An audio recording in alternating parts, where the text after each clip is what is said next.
Baik, sekali lagi selamat sore ya. Selamat sore Bu Evi, Pak Niko, dan teman-teman. Ya, selamat sore Mbak Elis. Nah, karena yang lalu ya, Bu Evi, kami kan sebelumnya sudah melakukan wawancara dengan Bu Evi. Nah, ternyata kami dari kelompok ada pertanyaan lanjutan terkait Koperasi CU Dharma Bakti ini. Nah, dan hari ini kita ditemani oleh Pak Niko ya. Kemarin kan kami sudah berkenalan dengan Bu Evi. Nah, sekarang kita akan perkenalan dulu dengan Pak Niko. Kan ada pepatah ya Pak, Bu, dan teman-teman, kalau tak kenal maka tak sayang nih. Biar makin kenal dan makin mengenal lebih dalam, silahkan Pak Niko untuk memperkenalkan diri. Oke. Baik, terima kasih teman-teman. Ini mana ini Mbak Sisil sama Mbak Iren Priscilla ini, kok udah kelihatan ini. Oke, saya Nikolaus Supriyadi, Pak Niko ya. Saya Asisten General Manager di KSP Credit Union Dharma Bakti. Kemudian kalau kesehariannya ya saya memang katakanlah secara profesi ya saya memang secara finansial saya dapatkan dari koperasi, jadi memang fokus di koperasi. Dan nanti panjang lebar nanti kita bisa berdiskusi tentang koperasi. Saya juga, kalau teman-teman kayak gini, saya juga support. Statusnya meskipun saya sudah up 50 tahun, saya statusnya juga mahasiswa sama dengan teman-teman. Nah,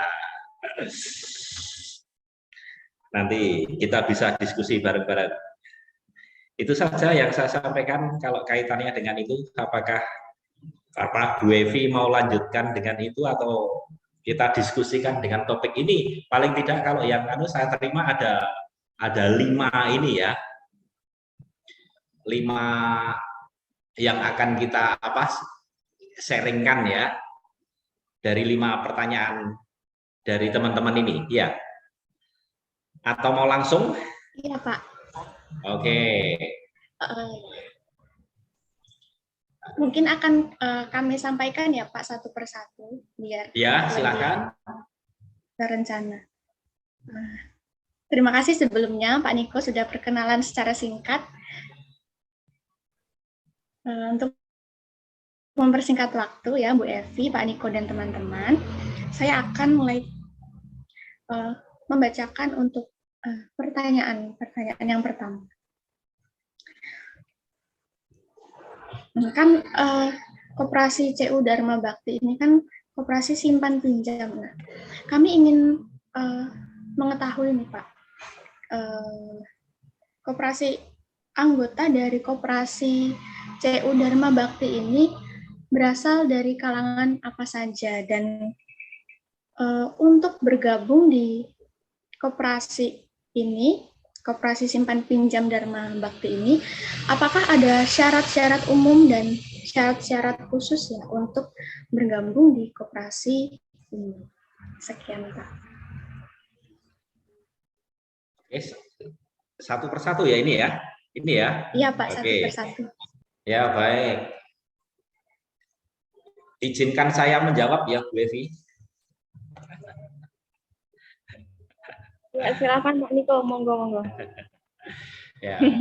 Jadi kalau ditanyakan apa itu kalangan apa saja, keanggotaan ya, ingat ya kalau kita berbicara koperasi, kita berbicara tentang keanggotaannya dan kita tidak menyatakan sebagai sebagai nasabah. Jadi kalau kita koperasi, tetapi kalau ada koperasi yang menyatakan nasabah kami, perlu kita kritisi ini. Ini koperasi benar atau enggak ini? Ya, nanti itu kan nanti berangkat akan menjawab. Berbicara tentang koperasi, satu kita harus berbicara tentang keanggotaan. Nah, secara keanggotaan di KSP Credit Union Dharma Bakti ini, ya, KSP KSP itu sebetulnya produk hukumnya dari Kementerian Koperasi untuk memberi istilahnya labelnya kepada koperasi, yaitu dalam khususnya yang koperasi simpan pinjam itu ada KSP ya. Kalau ada credit union atau disingkat CU itu sebetulnya merupakan suatu gerakan koperasi yang sebetulnya kalau jujur saja credit union itu sebenarnya embrionya koperasi awal ya. Ini sedikit saya singgung sedikit sebelum saya menjawab ya. Karena lahirnya credit union dulu di Jerman ya. Seorang wali kota Jerman namanya Revision. Nah, itu nanti bisa dibaca dari literatur sejarahnya tentang koperasi. Nah, kalau berbicara tentang keanggotaan credit union Dharma Bakti ini, kita anggotanya adalah umum.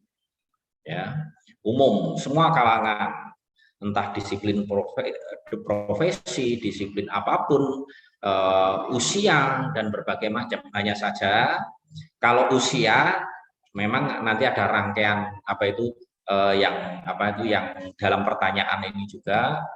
Hanya saja karena kita ini keanggotaan ya, kalau yang secara hukum belum mengampu menjadi keanggotaan, karena kalau kita kan koperasi berbadan hukum ini. Nah, kalau belum 17 tahun ya belum bisa jadi anggota, ya kan? Belum bisa jadi anggota. Nah, kembali ke topik ini, kalangan kita ini kalangan umum dan kita melayani semua. Meskipun secara intuisi bisnis terhadap koperasi, sebetulnya koperasi ini kan kalau secara kan kita hanya melayani yang low middle saja ya, secara tingkat pendapatan ya sebetulnya. Karena orang-orang yang middle up biasanya mengaksesnya kan mengakses ke perbankan. Tetapi apakah ya ini aja, coba aja sekarang teman-teman semua, misalkan kira-kira kerja di koperasi sama kerja di bank pilih di mana? Nggak usah dijawab, pilih di bank dong, lebih bergengsi di bank dong, gitu kan? Tetapi kita membuat ini di credit union ini khususnya, kita ingin membuat bahwa kita visi misi kita juga mencoba untuk sebagai koperasi milenial. Nanti anggota-anggotanya, pengurus-pengurusnya, siapapun yang menjalankan, kita akan membuat itu. Kita juga membuat secara sistem, kita juga bankable. Bukan koperasi itu dengan syarat dengan hanya tulis-menulis, tulis tangan lah, dan berbagai macam. Secara IT kita sudah menggunakan sistem perkoperasian, secara pelayanan dengan anggota kita juga ini. Jadi kita sasaran itu. Dan kalau berbicara tentang sasaran keanggotaan, katakanlah dari koperasi, di credit union itu mengedepankan yang namanya pendidikan. Jadi kalau zaman dulu, saya tak masuk menjadi anggota koperasi, biar bisa cari hutang, gitu kan, konsep dulu. Kalau sekarang kita balik konsepnya, kita berkredit union, katakanlah berkoperasi, itu ingin ini kita bisa sosialisasikan, bisa kita edukasikan kepada anggota ataupun orang-orang yang yang belum jadi anggota dengan harapan bisa masuk menjadi anggota. Kita pasti mengedukasi seperti itu. Kita ingin membuat suatu budaya apa? Budaya menabung. Nah, karena apa? Konsep budaya menabung itu kan biasa kan, orang waduh untuk makan aja mikir kok, boro-boro untuk nabung. Itu kalau orang udah berkeluarga biasanya seperti itu kan. Untuk makan aja susah.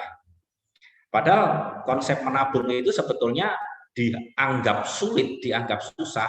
Itu soalnya apa? Kalau warnanya tidak merah atau minimal biru, itu dianggap tidak pantas ditabung. Benar enggak? Tahu ya? Maksud merah biru, ya kan? Nah, coba aja Mbak, siapa ini? Ada Mas Bernardus, ada Mbak Sisil, ada Mbak Iren, ada Mbak Elis ini ya. Bawa uang 20.000, suruh nabung ke bank, mau enggak? 20.000 enggak, Pak. Aja mikir-mikir lagi. Masih kalau di bank-bank tertentu masih digaris dengan line semacam gitu. Nah, ini kan sebenarnya kan bentuk dari keanggotaan kita yang kita masih layani. Tetapi bagi koperasi itu menjadikan suatu peluang untuk mengedukasi secara kesejahteraan bergabung menjadi anggota koperasi. Karena apa? Dengan 5.000, 10.000 bisa ditabung. Ya kan? Bisa ditabung. Dan kita juga udah ada petugasnya yang mungkin kalau yang jauh petugas yang melayani itu ada. Jadi secara jujur saja kalau koperasi itu mau dikatakan saat ini kita itu berbicara kredit ataupun kalau kita namanya juga sebenarnya kredit union. Ya, ini hanya pengetahuan sedikit saja ya bagi teman-teman semua. Coba sharing kredit itu artinya apa? Kredit itu secara garis besar berarti kita meminjam gitu Pak. Pinjam ya. Ada apa lagi? Ya, ini jawabannya sama.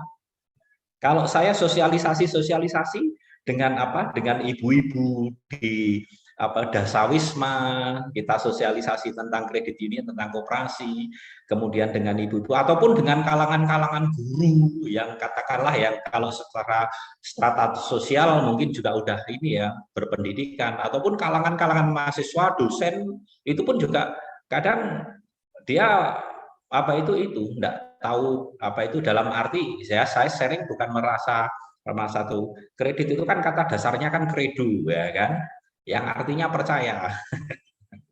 Apa hubungannya percaya sama utang? Basicnya itu kan. Nah, ini menjadi edukasi kita untuk menentukan pasar sasaran kita. Nah, ibaratnya kan market share-nya koperasi itu apa sih sebetulnya kan Mbak-mbak kan Mas teman-teman kan ingin nanyakan itu aja kan kok tingkat keanggotaannya ya secara bisnis market share-nya koperasi itu sebetulnya mau menyasar kemana sih ya, secara jujur kita yang kalau secara umum saja yang low middle justru malah keanggotaan kita dari sisi pinjaman yang mungkin mengakses katakanlah rata-rata katakanlah sekitar apa itu 1 sampai puluhan juta saja sebetulnya yang paling banyak potensi ya sebetulnya. Tetapi bagi kita koperasi saat ini yang kita kelola ini kita juga sudah bisa memfasilitasi sampai ratusan juta bahkan katakanlah sampai M pun kita sudah mampu kita apalagi kita sudah mendapatkan kepercayaan dari pemerintah dengan apa itu lembaga pengembangan dana bergulir itu kita dengan mudahnya mengakses permodalan dari pemerintah sehingga kita bisa melayani keanggotaan. Nah, mungkin sedikit itu sharing tentang apa itu keanggotaan bisa disimpulkan ya sebetulnya kan kalau koperasi macam apa sih. Jangan tanyakan kalau yang datang ke koperasi itu katakanlah orang-orang yang katakanlah style berdasi keanggotaannya ya dia datang ke kantor dengan celana pendek pun kita hormati.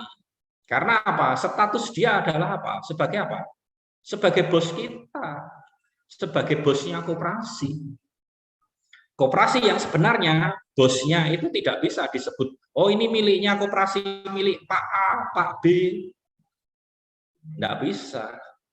Koperasi itu bosnya adalah anggota. Pemiliknya adalah anggota. Sehingga ya itu tadi, bedanya antara pangsa pasarnya perkoperasian dengan perbankan, kaitannya dengan keanggotaan koperasi dari kalangan apa saja, kita kalangannya kalau masalah kalangan secara umur ya tentu saja kalangan umur yang sudah 17 tahun ke atas ya dan sampai bahkan tanpa batas usia kita bisa masuk menjadi anggota kredit union. Nanti hal-hal langsung biar 5 ini terjawab kaitannya dengan yang lainnya nanti kita akan lebih sharingkan lagi. Salah satu sisi kita bisa belajar tentang koperasi, salah satu kita bisa apa itu sharing tentang sistem koperasi yang saat ini berjalan itu macam apa, nanti kita bisa sampaikan. Itu.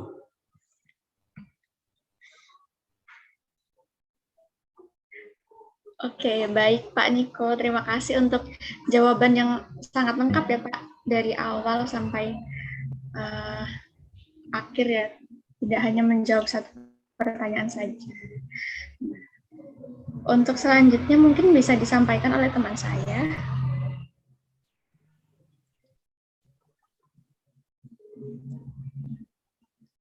Sisil.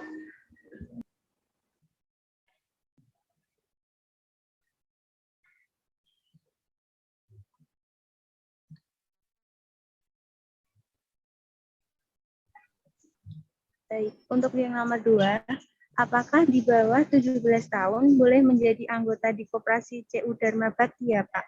Dan termasuk dalam keanggotaan yang seperti apa begitu Pak? Apakah suara saya terdengar dengan jelas ya Pak?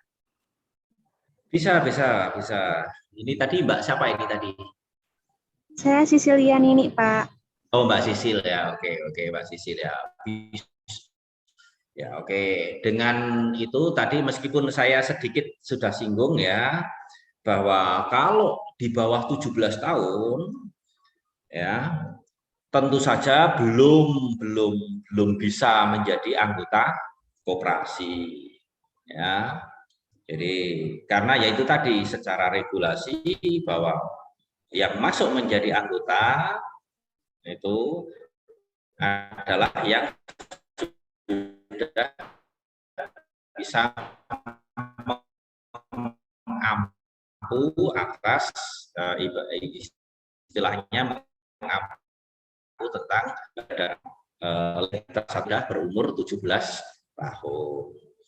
Meskipun kalau dulu regulasi belum ditekankan terhadap koperasi ya, karena dulu kan jarang nih koperasi nih. Nah, misalkan kalau dulu itu misalkan belum 17 tahun pun katakanlah bisa-bisa saja menjadi anggota koperasi, ya kan? Nah, itu dulu kalau belum 17 tahun katakanlah bisa diampu dengan diposisikan sebagai anggota luar biasa. Tetapi kalau saat ini sudah tidak boleh, tidak boleh. Nah, bagi kami, bagi kredit union, apakah kita tidak bisa melayani anggota-anggota yang belum di usia 17 tahun gitu kan masalahnya. Kita hanya memasukkan di dalam suatu program tentang pendidikan anggota itu tadi. Nah, jadi anak-anak di tempat kami, anak-anak yang orang tuanya menjadi anggota koperasi gitu ya, itu kita juga memperkenalkan produk kita terhadap tabungan,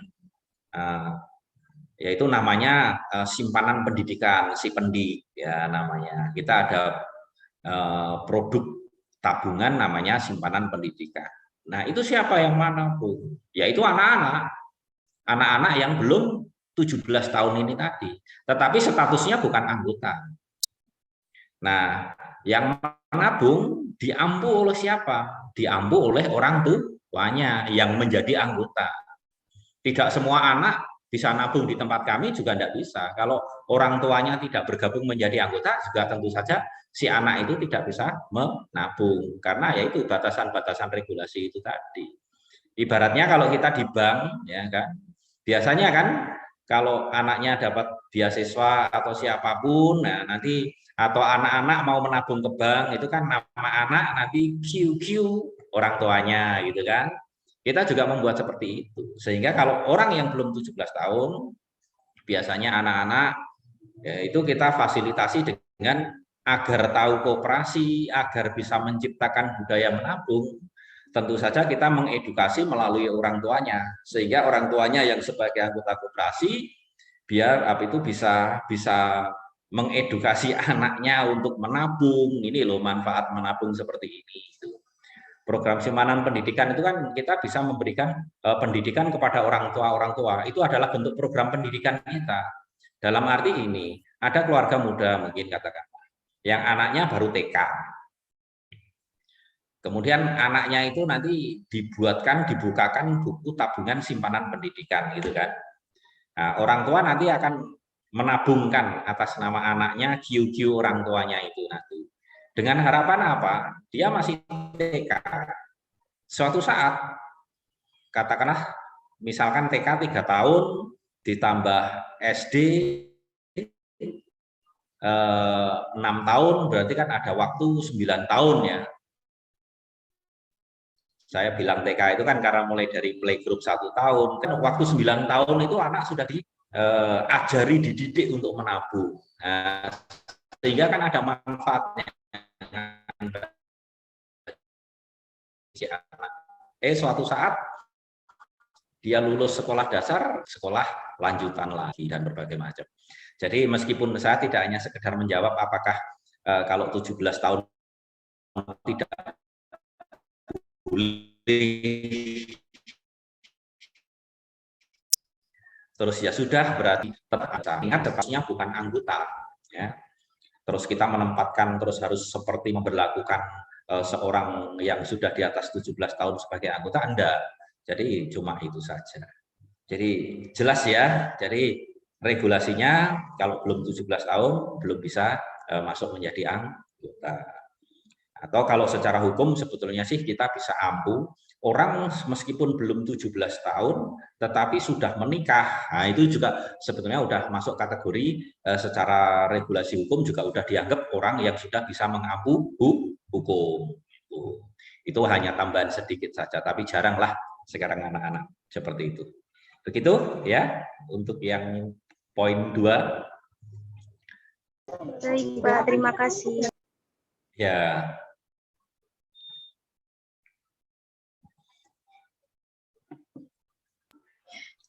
Oke, untuk selanjutnya bisa dilanjutkan. Baik, Pak. Untuk selanjutnya izin bertanya terkait apakah di koperasi ini menetapkan batas minimal untuk tabungan setiap bulannya bagi anggota dan bagaimana sistemnya yang dilakukan. Terima kasih, Pak. Ya, baik. Saya paham sekali ini apakah di koperasi ini menetapkan batas minimal untuk tabungan setiap bulannya bagi anggota dan bagaimana sistemnya. Saya akan terjawab ya sesuai dengan yang kita laksanakan, kita jalankan tentu saja ya. Dan ini koperasi yang yang sebenarnya ya memang harus melaksanakan itu. Nah, di dalam koperasi itu sendiri ya, ini saya sedikit untuk dasar dulu ya. Orang yang masuk menjadi anggota koperasi itu pertama itu memenuhi atas simpanan pokok, ya kan? Kenal kan di dalam pendidikan koperasi ataupun ada simpanan pokok. Kemudian setelah dia simpanan pokok itu masuk, dia tercatat sebagai anggota koperasi. Status simpanan pokok ini adalah modal, ya. Ingat ya, ini adalah modal. Modal awalnya si anggota, ya, modal awal. Dan itu hanya sekali saja modal simpanan pokok itu hanya saja. Misalkan simpanan pokok 100.000, ya nanti 100.000 itu hanya sekali saja. Nah, untuk yang selanjutnya, kewajiban anggota itu adalah menyisihkan ataupun menyimpan, namanya istilahnya kewajiban simpanan. Ya. Namanya simpanan apa kalau koperasi? Simpanan wajib. Nah, simpanan wajib inilah yang kita buat. Kalau ditanyakan apakah ada batas minimal, ya sesuai simpanan ini tadi adalah ada batas minimalnya suatu simpanan. Namanya simpanan wajib ini. Tetapi tentu saja simpanan wajib yang realistis. Ada batas minimalnya. Di koperasi itu rata-rata simpanan wajib di tempat kami itu simpanan wajib hanya Rp10.000. Ya, hanya Rp10.000 sesuai dengan pola yang kita atau SOP yang kita bangun, standar operasi, itu hanya Rp10.000. Nah, yang Rp10.000 ini apakah hanya minimalnya Rp10.000 saja atau tidak boleh ada maksimalnya? Ya tentu saja boleh ada ada lebih dari Rp10.000 boleh yang simpanan wajib. Karena simpanan wajib ini memang kewajiban anggota setiap bulan. Karena setelah simpanan pokok dilanjutkan dengan menyisihkan simpanan wajib setiap bulannya. Sehingga semakin lama orang itu menjadi anggota koperasi, modalnya kan semakin besar ini, ya kan? Tambah 10.000, tambah 10.000, tambah 10.000. Nah, nanti si anggota itu nanti akan mendapatkan pendapatan dari simpanan modal itu kalau di koperasi yang namanya SHU, ya, yang itu akan kita ambil di setiap akhir tahun, setiap tutup buku kita melaksanakan. Nah, kalau teman-teman kita di koperasi syariah atau apapun itu lah mungkin profit sharingnya dan berbagai macam. Kalau kita ya sesuai dengan kaidah-kaidah koperasi, hasilnya koperasi itu adalah SHU, ya kan, sisa hasil usaha. Nah, itu yang dikatakan simpanan modal. Nah, simpanan wajib ini tadi memang minimal 10.000. Tetapi apakah boleh lebih dari 10.000? Tentu saja boleh. Hanya saja memang harus kesadaran anggota ataupun sesuai dengan pemahaman si anggota. Oh, saya tak simpanan wajibnya tidak hanya 10.000. Simpanan wajibnya saya akan 100.000, 200.000. Yang akan saya sisihkan, saya masukkan ke simpanan wajib. Boleh-boleh saja. Tetapi perlu diingat bahwa simpanan wajib itu tadi dalam perjalanan kita masih menjadi anggota koperasi kan sifatnya kan sebagai modalnya koperasi. Tentu saja simpanan itu kan tidak bisa diambil, ya kan? Nah, kami biasanya mengedukasi terhadap simpanan pokok, kemudian simpanan wajib kepada anggota itu kami mengedukasi. Dengan Bapak Ibu masuk menjadi anggota koperasi di tempat kami, ibaratnya seandainya ini perusahaan, ya, suatu PT perseroan terbatas gitu kan, itu ibaratnya Bapak Ibu itu tuh membeli saham sebetulnya. Kita harus bisa mengedukasi seperti itu. Jadi yang namanya simpanan pokok itu tujuannya simpanan wajib kemudian yang disisihkan setiap bulannya itu bukan menyimpan untuk bisa diambil, tetapi disimpan untuk berinvestasi, ya kan? Ini ibaratnya kalau kita membeli modal, membeli saham di perusahaan itu kan kita kan menginvestasikan modal kita. Tujuannya apa? Agar mendapatkan dividen gitu kan? Kita sama kan? Menginvestasikan masuk menjadi simpanan pokok, kemudian setiap bulan menyisihkan simpanan wajib. Dividennya apa ya? Dividennya SHU ini tadi. Kalau koperasi namanya SHU, bukan dividen, ya kan? Apa itu seperti itu. Jadi simpanan itu apakah kalau batas minimalnya ada? Nah, hanya saja perlu saya jelaskan di dalam perkoperasian ini ada 2 jenis simpanan di tempat kami ini. Yang pertama adalah simpanan atas modal, ya. Yang kedua adalah simpanan non modal. Atau kalau dibahasakan itu saham, ada simpanan saham, ada simpanan non saham, ya kan? Kalau simpanan saham ini tadi atau simpanan modal ini tadi, yang simpanan saham atau simpanan modal ini tadi ada terdiri dari simpanan pokok, kemudian setiap bulannya ada kewajiban simpanan wajib, itu namanya simpanan modal. Nah, bagi anggota-anggota yang kepingin nabung, ya, menabung kalayaknya seperti di bank, hari ini nabung, besok lusa butuh mengambil bisa diambil, ya kan?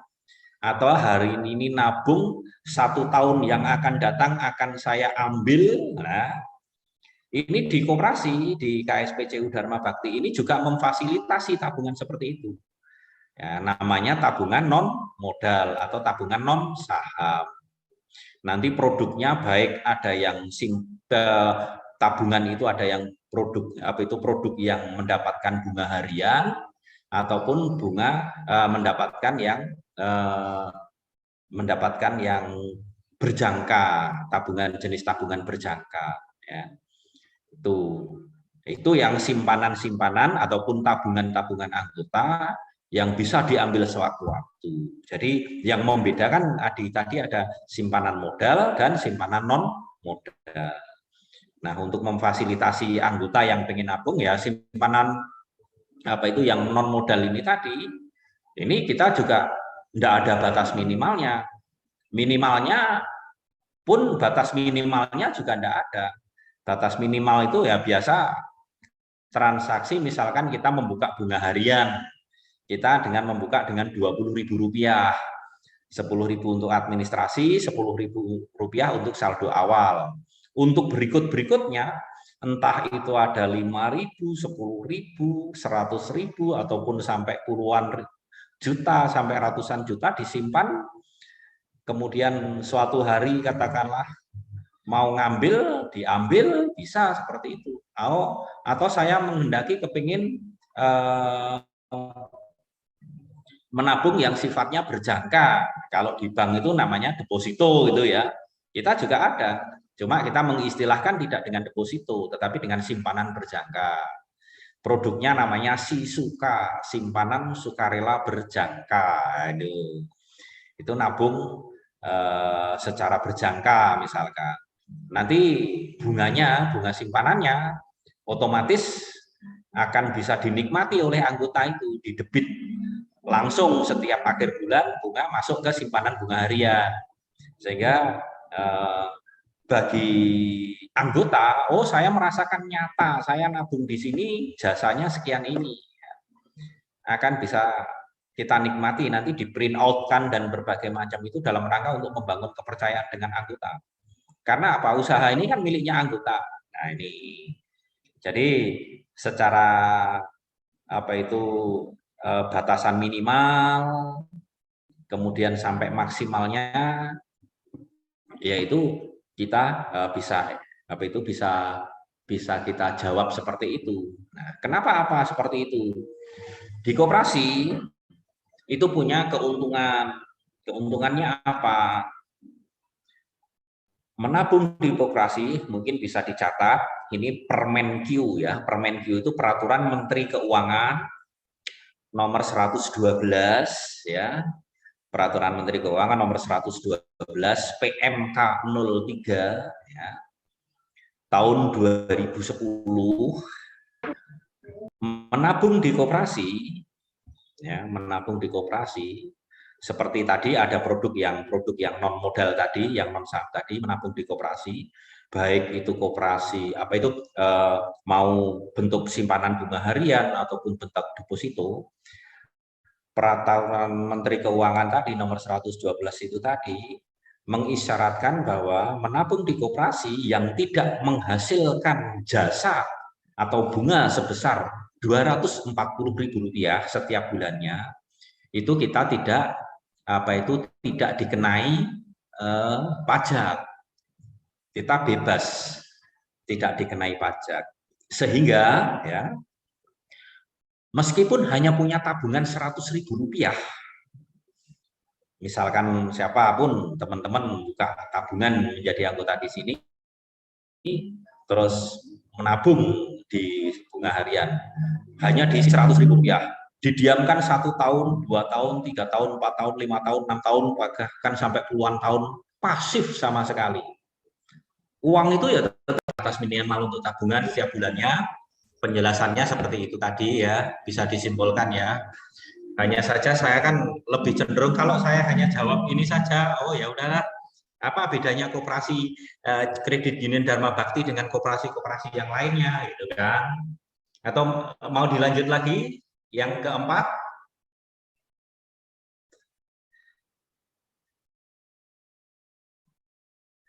Ada teman yang mau menghantar?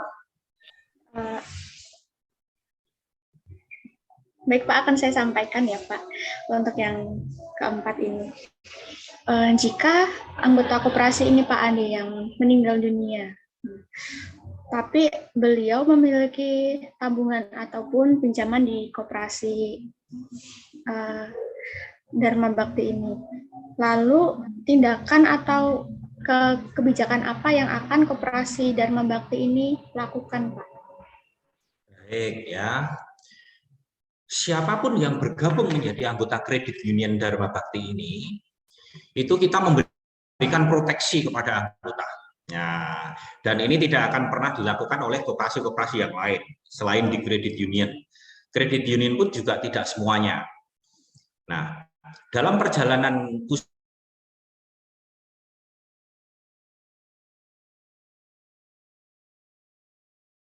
usahanya kan seperti macam kayak asuransi. Tetapi premi ini memang dibebankan biayanya itu dari hasil pendapatan lembaga, pendapatan koperasi. Sehingga kita tidak membebankan kepada anggota. Nah, kalau ada anggota yang meninggal dunia, ya, ada anggota meninggal dunia, itu kalau punya pinjaman, itu otomatis terproteksi. Bahkan berapa? Sampai tingkat berapa? 300 juta.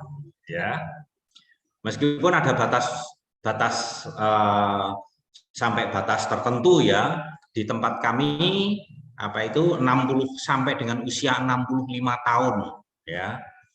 Sampai dengan 65 tahun. Kalau apa itu kita full itu sampai dengan usia 60 tahun punya pinjaman sampai 300 juta ya, kebetulan masih punya saldo pinjaman 300 juta. Nah, pinjaman itu ya kita lunaskan, kita putihkan. Sehingga tidak menjadi warisan hutang kepada anak cucunya dari anggota itu sendiri. Nah, kemudian anggota itu juga memiliki simpanan modal ini tadi ya, yang unsurnya pertama kali masuk ada simpanan pokok, kemudian setiap bulan kan menyisihkan simpanan wajib. Karena udah berpuluh-puluh tahun menjadi anggota, mungkin jumlahnya banyak ya, modalnya banyak ya. Nah, modal itu juga ada perlindungannya. Juga ada perlindungannya. Kebetulan pas saat usia 60 tahun itu tadi meninggal dunia, kebetulan ya.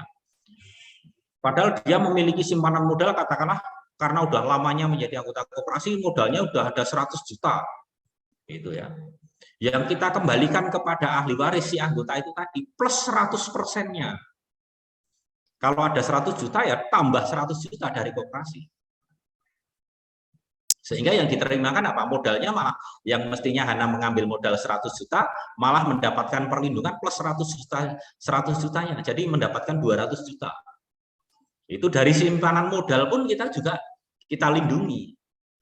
Tetapi kalau nanti simpanan non modal, ya simpanan non modalnya, misalkan dia punya tabungan berjangka ataupun tabungan bunga harian, dia masih memiliki simpanan itu, ya kita kembalikan kepada ahli warisnya. Karena kalau simpanan berjangka, simpanan bunga harian, itu kan sebetulnya jasanya sudah diambil oleh si anggota itu sendiri ya. Jadi tidak ada perlindungannya, tidak ada perlindungannya. Kalau seperti apa itu kita nabung apa itu di bank-bank itu kalau berlaku LPS lembaga penjamin simpanan itu kan tatkala hanya terjadi sesuatu terhadap keberadaan bank itu ya, bukan karena anggotanya meninggal ya. Nah, itu kita bedanya seperti itu. Jadi kalau ada anggota meninggal, kita itu memberikan proteksi. Dan yang kita libatkan siapa saja? Tentu saja kita bermitra dengan lembaga-lembaga kompeten, lembaga-lembaga asuransi ya. Kalau yang kaitannya Bapak itu dengan anggota yang tadi ya, anggota itu juga di samping kita mendapatkan perlindungan atas simpanan dan pinjaman ini tadi, simpanan modal dan pinjaman anggota tadi, si anggota itu juga dia diproteksikan secara mandiri karena kita nanti mendapatkan iuran dana sosial ya, mendapatkan iuran dana. Setiap anggota yang meninggal dunia di Kredit Union Dharma Bakti berhak untuk mendapatkan santunan dana sosial. Itu sampai dengan usia, katakanlah sampai dengan usia 65 tahun, setiap anggota yang meninggal dunia itu mendapatkan 5 juta. Tetapi kalau sudah di atas 65 tahun, mendapatkan santunan dana sosial sebesar 3 juta. Sehingga di Kredit Union Dharma Bakti ini ya, yang bisa memisahkan antara anggota dengan lembaga koperasi ini hanya usia saja, cita-citanya. Hanya usia saja. Bukan karena, oh aku tak melebut, saya tak masuk jadi anggota koperasi karena saya hanya butuh pinjam. Setelah pinjaman selesai ya N. Nah, bukan seperti itu. Terus nanti kalau mau butuh lagi, masuk lagi. Enggak. Kita memberi edukasi sehingga anggota kita seperti itu. Gitu ya. Biar nanti tidak kehabisan waktu lagi Zoom-nya. Baik, Pak Niko.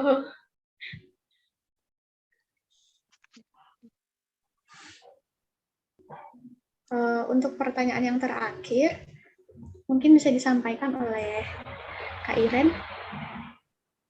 Jadi pertanyaan selanjutnya, saat ini kan banyak sekali pinjaman-pinjaman yang mengatasnamakan koperasi dengan bunga yang rendah. Namun ternyata itu adalah penipuan.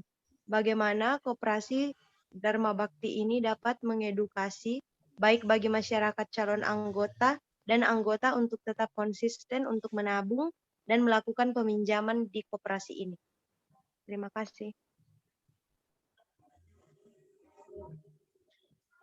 Ya, saya lanjutkan ya, ini sudah yang terakhir, nanti kalau masih ada sisa lagi kita masih bisa sharingkan ya, waktunya kita optimalkan waktu, paling tidak bisa belajar untuk koperasi ya. Kaitannya dengan yang kelima ini memang sangat penting dalam hal untuk mengedukasi keberadaan koperasi yang sebenarnya itu yang macam apa ya, dan berbagai macam itu menjadi penting. Dan ini menjadi tanggung jawab saya. Meskipun saya hanya karyawan koperasi di Dharma Bakti ini ya, hanya sebagai seorang karyawan saja, paling tidak saya juga punya tanggung jawab secara nasional untuk mengedukasi terhadap pelaku-pelaku koperasi di Indonesia. Karena apa itu bagian dari pendidikan anggota juga untuk memberikan istilahnya ibaratnya pencerahan tentang keberadaan koperasi sendiri. Sekarang prinsip, kalau kita mau masuk menjadi anggota koperasi ataupun mau berhubungan dengan koperasi, karena sekarang sudah zaman teknologi ya, sebetulnya ya sayang sekali. Ibarat ada pinjaman, kemudian ada orang yang mengatasnamakan koperasi. Biasanya yang ditawarkan apa? Orang tergiur itu kan hanya masalah simpan di koperasi kami akan menghasilkan bunga sekian, ya kan? Itu kalau dari sisi orang yang menawarkan simpanan loh ya. Dan fantastik biasanya. Dengan suku bunga 10% setiap bulannya. Rasional enggak kalau seperti itu? Kan enggak rasional kan? 1 bulan 10%. Berarti dalam 1 tahun berapa? 10 kali 12. 120%. Sehingga punya uang katakanlah barang 1 juta sampai 5 juta aja tergiur. Disimpan di situ. Nah, biasanya praktek-praktek seperti itu ya, bunganya bulan pertama benar diberikan, bulan pertama. Bulan kedua diberikan lagi. Pas saat memberikan bunga yang pertama sama yang bulan kedua, orang tersebut itu nanti akan promosi dia. Lo bener ini akan mendapatkan sekian-sekian, udah promosi. Semakin banyak orang yang tergiur juga nabung di situ. Nah, bulan yang ketiga berikutnya, goodbye my love. Ya kan? Jadi katakanlah dia dapatkan apa itu 5 juta, kemudian kasaran apa itu kalau dia memberi jasa 10% katakanlah ya, setiap bulannya dia hanya ngasih bunga 3 kali, habis itu udah lari ya. Ini banyak kejadian-kejadian seperti itu. Nah, sekarang cara kita mengedukasi kepada orang, khususnya kalau di tempat anggota kami sudah pada kita berikan pendidikan.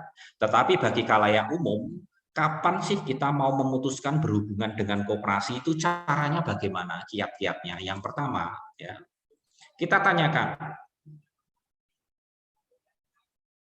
simpanan pokok sama simpanan wajibnya berapa? Ya. Nah, ini kalau kata berhubungan dengan koperasi. Karena kalau koperasi itu hanya menawar, enggak kok, Bapak hanya bisa menabung saja katakanlah. Kalau yang menjadi keanggotaan itu enggak perlu, Pak.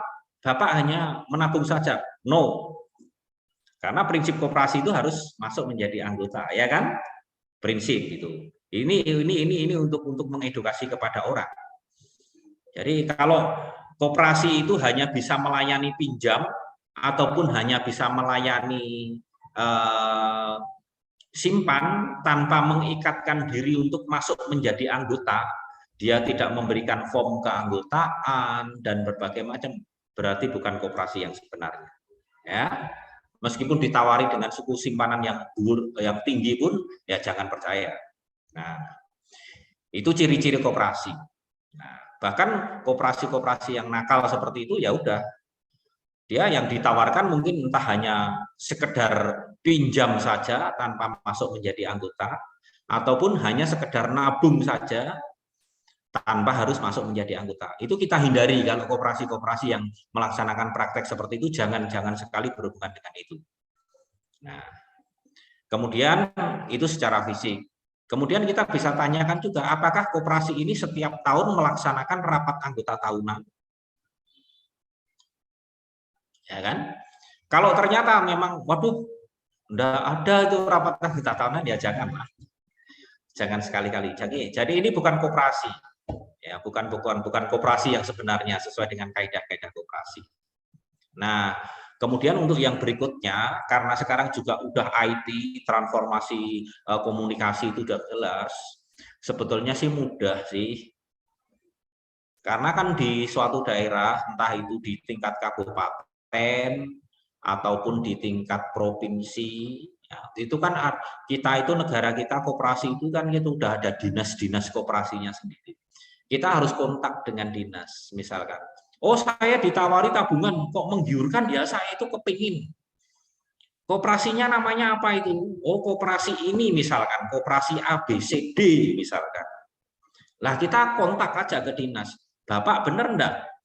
Di dinas koperasi Bapak, itu di dinas koperasi kabupaten ini atau di dinas ini, apa itu, ada koperasi ABCD ini, bener enggak keberadaannya? Nah, nanti kita bisa minta informasi, itu aktif enggak sih Pak koperasinya? Membangun komunikasi enggak sih dengan dinas? Dia melaksanakan rapat anggota tahunan atau tidak, atau setiap tahunnya? Itu dinas pasti akan tahu, akan menjawab itu. Kalau ternyata dinas, wah, enggak tahu, bahkan dinas menjawab, wah itu tidak tercatat di tempat kami. Ya jangan sekali-sekali memutuskan itu. Nah, data yang terakhir perlu diingat ya, seperti pinjol-pinjol kemarin itu, ya, pinjol-pinjol kemarin itu, ternyata yang 4 ribuan kasus itu badan hukumnya PT loh ya, PT perseroan terbatas, bukan koperasi. Yang koperasi ada, tetapi jumlahnya hanya yang seratusan sekian, seratusan berapa itu. Yang banyak itu malah PT. Hanya saja yang di babak belur koperasi, padahal itu PT, itu banyak badan hukumnya PT itu. Nah, ini jadi kalau dengan koperasi ya kita langkah-langkahnya, kalau misalkan kita memberi edukasi, memberi penjelasan, pencerahan tentang koperasi, seperti itu kita. Itu yang sering saya lakukan, bahkan kalau saya mengedukasi ini secara nasional, karena saya fasilitator kompetensi, ya, saya memberikan kompetensi, diklat kompetensi kepada manajer-manajer seluruh Indonesia. Saya mendapatkan kesempatan itu, dapat kepercayaan itu. Jadi saya sering ke kemanapun, termasuk koperasi-koperasi besar, kita memberikan uji kompetensi, katakanlah memberi pendidikan pelatihan kepada manajer-manajer secara nasional. Saya punya lisensi itu, sehingga saya tahu persis bagaimana cara mengedukasi kepada teman-teman anggota. Kalau anggota sih mudah kita edukasi ya. Nah, makanya di koperasi kami ini, di credit union ini, itu ada 5 pilar keberadaan koperasi. Tetapi yang menjadi pilar utama adalah pendidikan. Karena apa? Dengan pendidikan, orang itu masuk menjadi anggota koperasi itu tahu hak dan kewajibannya, dan dia tahu persis keberadaan koperasi itu macam apa. Sehingga kalau anggota-anggota kami jarang ya, terus, wah, di sana pinjamannya lebih murah, saya tak pinjam ke sana aja. Kalau sebetulnya anggota itu kalau sudah benar-benar dilayani, ya, anggota itu nanti akan loyal terhadap kita, terhadap koperasi ini sendiri. Nah, itu mungkin yang saya sampaikan ya, keberadaan bagaimana tentang khususnya koperasi ini tadi, tentang apa, saat ini banyak sekali pinjaman yang mengatasnamakan koperasi dengan bunga rendah, namun ternyata penipuan. Kemudian bagaimana kalau Dharma Bakti itu akan menyikapi, ya kita menyikapinya seperti itu. Itu bagi anggota kita. Dan dalam perjalanan ini belum pernah ada, kalau yang sifatnya anggota kami itu tertipu oleh koperasi lain, ya jangan sampai ada. Karena kita memberi pendidikan terus kepada anggota. Pendidikan adalah haknya anggota. Haknya anggota, wajib itu. Masalah kita undang tidak mau datang terserah. Tetapi kita berupaya secara periodik memberikan pendidikan kepada anggota. sampai tentang situasi terkini terhadap keanggotaan terhadap perkoperasian itu menjadi tanggung jawab kita sebagai pelaku koperasi, khususnya di Kredit Union Dharma Bakti ini kepada anggota. Mungkin sudah terjawab semua ya, paling tidak 5 ini. Mungkin kalau masih ada waktunya, kalau saya pribadi, saya ini juga baru, ini sharing lah, bukan apa-apa. Saya juga harus baru nanti akan menyelesaikan tesis saya tentang nanti juga tentang koperasi. Saya juga baru mau selesaikan yang S2-nya. Saya mengambil knowledge management ya, dan kepemimpinan transformasional terhadap produktivitas yang dimediasi dengan employee engagement.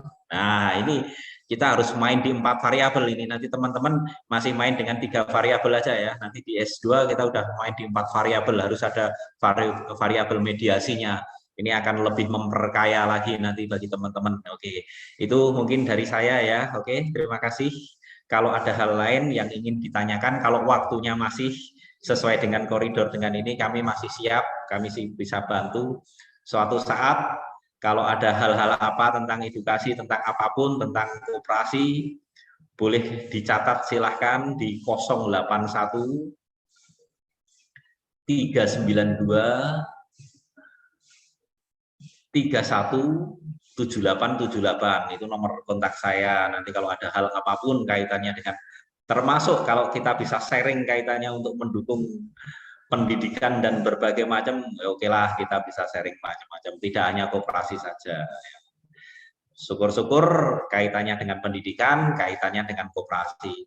Karena di tempat kami ya, seperti teman-teman ini juga, kita ini dari teman-teman Sanata Dharma, Atma Jaya, termasuk dari Gajah Mada sendiri, kalau PKL ataupun kalau apa-apa, kita pasti datang di grup ibaratnya koperasi seperti, karena kan kita ini koperasi ini kita kan berjejaring ini.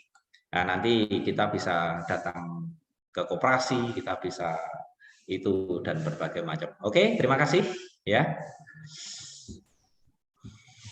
Baik Pak Niko, terima kasih Pak untuk sharing session yang cukup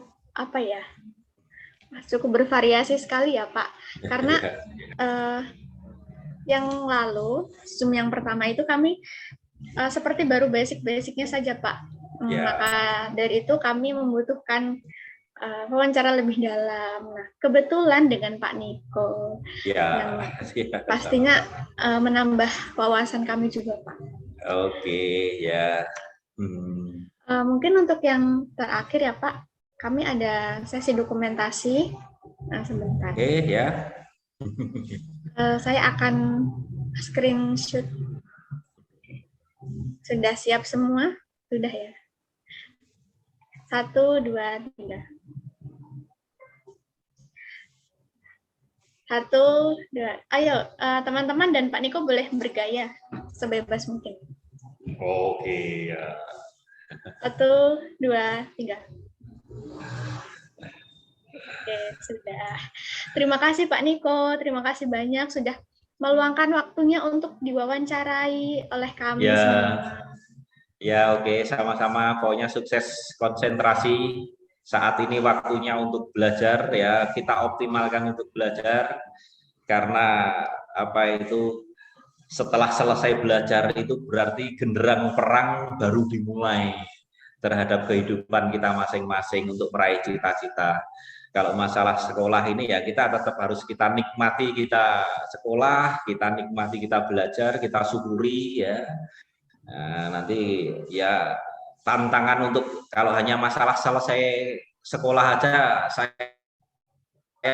meyakini teman-teman semua mudah.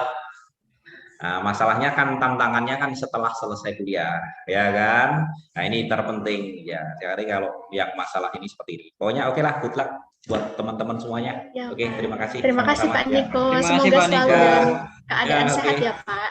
Ya, terima kasih. Amin ya. Terima kasih Pak Niko. Ya, oke, kita live ya.